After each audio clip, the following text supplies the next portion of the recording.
Local 3 Sports with Jake Duran. After wrapping up her time as a runner in college, Paige Du Bois saw her journey with the sport coming to a close.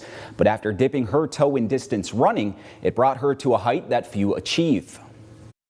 For Green Bay native Paige Du Bois, her love for competition began on the basketball court. For me, I was a basketball player growing up, and my older brother actually, he started running cross country when he was in middle school, so I was in 6th grade at the time, and going to his meets, I was like, I could do this, wanting to keep up with my older brother. That desire to keep up would mark the starting line of Du Bois' running career. I started running cross country, and I didn't love it that much. I was more of a sprinter at the time, so I was a 100, 200 runner in track, and I loved that, but I knew I needed to do cross country to help with endurance and getting ready for the basketball season, because that was my priority. But as a multi-sport athlete at Bayport High School, her priorities began to shift.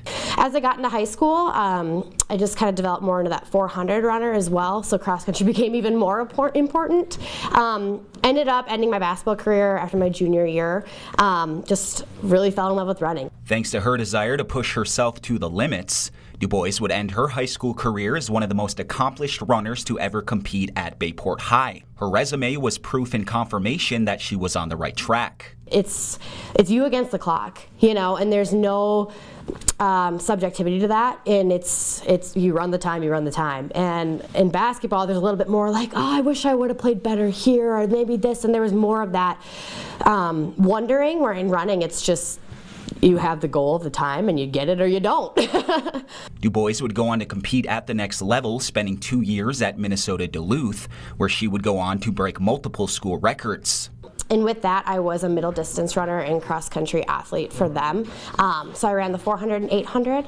I was an All-American in the distance medley relay. That's when her journey would bring her to Marquette. Du Bois transferred to Northern Michigan as she continued to flourish with the Wildcats. Again, competing in the 400, 800 range, as well as on the cross-country teams. So all conference, all region honors, and I really fell in love with the sport. I think I tell all my former teammates, I went to college to get the degree, but I was also there just to run. I just loved the sport. I didn't take any of my days for granted in college, and it was the best 4 years of my life. With a degree in hand, Du Bois continued working here at Queen City Running Company, a job she began in college. While continuing to help others in the sport, she admits she felt her own passion for running dwindling. It was tough. It was COVID, was my senior year, and there was that wondering. I could go back to Northern for another year. I had an outdoor season of eligibility. Opted not to. I was working full-time here at Queen City, and I think I hit that point where I was ready to be done, but I didn't even know if I wanted to continue running.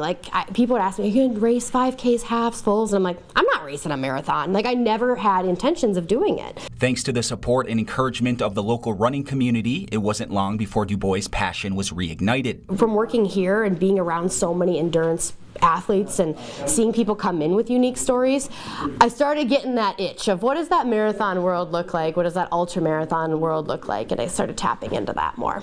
In the fall of 2022, Du Bois was fully engaged in distance running. So I was supposed to pace a marathon in the fall of 2022, and that race ended up getting canceled 3 weeks prior. So I was doing all the mileage leading up to it because I was going to pace the marathon anyway, and I'm like, well, I'm already here.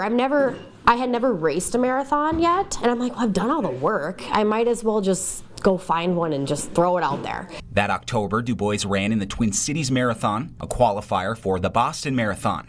I kind of went into it, no intentions of going to Boston qualify. It was kind of like, that would be fun if it felt good today, but I'm more so just wanting to get a marathon under my belt as a race for myself versus pacing. Du Bois did much more than just get one under her belt. And it all just kind of came together that day, and I ended up running a 3:20, and that got me a 10-minute Boston qualifying time. So I was like, okay, that's pretty cool. So I was all set to run after that point.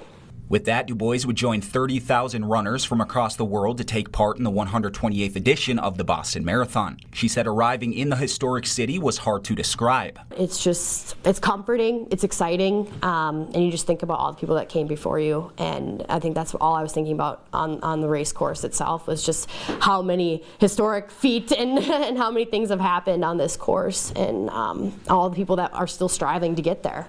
Keeping those thoughts in mind, the moment had arrived. It was was time to run the Boston Marathon. It's kind of like, here we go. It was really exciting. I was just more like, let's get this thing going. And they said, yeah, I think the starter said, okay, you guys are going to be starting the Boston Marathon. And something about the Boston Marathon that had me I just got chills, you know, and then the gun went off and it's just running at that point. Feeding off the massive crowd at hand that lined the streets of the 26.2-mile course, Du Bois kept a good pace. Just seeing little kids out there and excitement in people's faces and so many signs, and you just feel that energy from the city. And I think for me it was just like, just soak it up. Just soak it up. With the finish line approaching, the realization of her accomplishment began to sink in. I got to the finish line. They say it's the right on Hereford and the left on Boylston. And as soon as we took the right, there was a lady next to me and she said, "Here we go, girl." And I was like, oh my gosh, the tears just came down. And then you take that left and you can see the finish line, and it's just, you kind of forget you're running at that point. And I'm just looking around and getting closer and closer, and yeah, it was amazing. Finishing with a faster time than expected, Du Bois had reached the pinnacle of distance running, while her running career had come full circle. So it was a good day, and I was just happy to leave and knowing that I took in the energy. I, thought back on all my accomplishments and how much work it took to get here, and just the goals I have going forward. One of those goals is to return to next year's Boston Marathon, something Du Bois has already qualified for, thanks to a good performance at the Chicago Marathon last year. Yeah, as soon as I finished, I'm like, okay, we'll be back next year on April 14th, so. Until then, you can find Paige at Queen City Running Company with a passion for running that is burning brighter than ever, and a great story to tell her customers. That story is something Paige says her younger self would be proud of. I think she would be. Back then I didn't even want to run one lap around the track until I was probably 15 or 16. So I think to say that I ran 26.2 miles, it's never something that I thought I would do or continue to do. This was my 5th marathon. So the fact that I'm not wanting to be done yet and I'm looking for more, I'm really proud of that. We'll be right back with more Local 3 news in just a few minutes.